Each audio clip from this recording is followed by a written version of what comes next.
വയനാട് പുനരധിവാസ പദ്ധതി മാർച്ച് 31 മുൻപ് പൂർത്തിയാക്കണമെന്ന് കേന്ദ്ര സർക്കാർ പറയുന്നത് എന്തടിസ്ഥാനത്തിലാണെന്ന് ഹൈക്കോടതി. നിബന്ധന കൊണ്ട് എന്താണ് ഉദ്ദേശിക്കുന്നതെന്നും കേന്ദ്ര സർക്കാരിനോട് ഹൈക്കോടതി ചോദിച്ചു. വയനാട് പുനരധിവാസവുമായി ബന്ധപ്പെട്ട് സ്വമേധയാ എടുത്ത ഹർജി പരിഗണിക്കുകയായിരുന്നു കോടതി.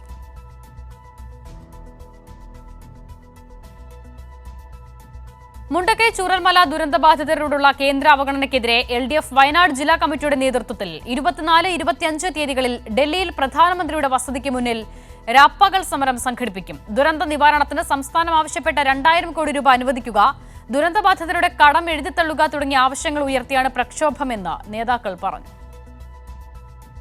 ഉരുൾപൊട്ടിയപ്പോൾ പ്രധാനമന്ത്രി നരേന്ദ്രമോദി ചൂരൽമലയിലെത്തി ഫോട്ടോഷൂട്ട് നടത്തി വാർത്തകളിൽ നിറഞ്ഞതല്ലാതെ യാതൊരു സഹായവും കേരളത്തിന് അനുവദിച്ചില്ല.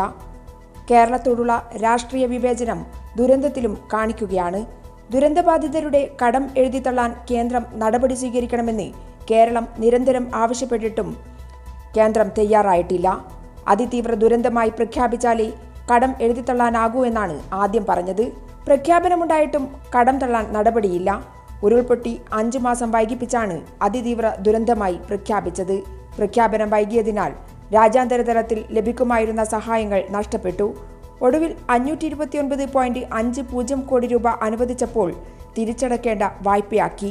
മാർച്ച് 31-നകം തുക വിനിയോഗിക്കണമെന്ന അപ്രായോഗിക നിർദ്ദേശവും വെച്ചു. വായ്പയായി അനുവദിച്ച തുകയുടെ ഗുണം പോലും ദുരന്തബാധിതർക്കും സംസ്ഥാനത്തിനും ലഭിക്കരുതെന്ന ലക്ഷ്യമാണ് ഉപാധി വെച്ച് വായ്പ അനുവദിച്ചതിന്റെ പിന്നിൽ. വായ്പക്ക് പോലും 45 ദിവസത്തിന്റെ പരിധി നിശ്ചയിച്ചുകൊണ്ടുള്ള നിബന്ധനകൾ വെച്ചുകൊണ്ട് ദുരന്തബാധിതരെ അവഹേളിക്കുകയാണ് കേന്ദ്ര ഗവൺമെന്റ്. ഈ കേന്ദ്ര ഗവൺമെന്റിനെതിരെയുള്ള ശക്തമായ പ്രക്ഷോഭത്തിന്റെ ഭാഗമായിട്ടാണ് 24-25 തീയതികളിൽ വയനാടിന്റെ പ്രതിഷേധം എന്ന നിലയിൽ, നാടിന്റെ പ്രതിഷേധം എന്ന നിലയിൽ ഇത്തരത്തിലൊരു പ്രക്ഷോഭം സംഘടിപ്പിക്കുന്നത്. ദുരന്തബാധിതർ ഉൾപ്പെടെ 165 വളണ്ടിയർമാർ സമരത്തിൽ പങ്കാളികളാകും. 24-ന് രാവിലെ 10 മണിക്ക് കേരള ഹൗസിൽ നിന്ന് മാർച്ച് ആരംഭിക്കും. 25-ന് രാവിലെ 10 വരെയാണ് സമരം.